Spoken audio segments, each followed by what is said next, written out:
So hello friends, তোমরা সবাই কেমন আছো? আশা করি তোমরা খুব ভালো আছো, আর আমিও খুব ভালো আছি।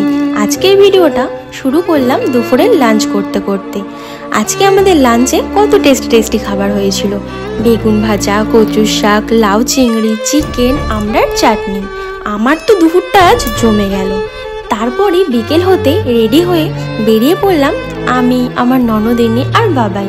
বেরিয়ে প্রথমেই একটু ঢং করে নিলাম, দেন পৌঁছে গেলাম চন্দননগর স্ট্যান্ড। আর স্ট্যান্ড গিয়ে তো আমরা ঘুরতে শুরু করে দিলাম। আমার তো চন্দননগর স্ট্যান্ড খুবই ভালো লাগে, তোমাদের কেমন লাগে অবশ্যই কমেন্ট বক্সে এসে জানিও। তারপর সিঁড়ি থেকে নেমে আমি আর আমার ননদিনী এই সুন্দর দৃশ্যটাকে একটু উপভোগ করে নিলাম।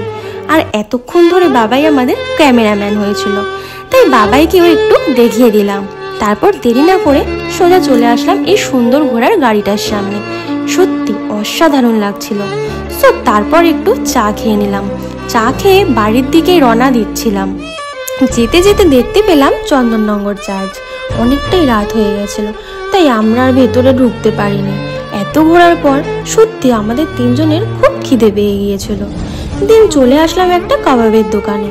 দেখো বন্ধুরা, কাবাবটা যখন তৈরি হচ্ছে দেখে তো জিভে জল চলে আসছে, এত সুন্দর। আর আমরা অর্ডার করেছিলাম দু রকমের কাবাব, একটা মশালা কাবাব আর একটা গন্ধরাজ কাবাব।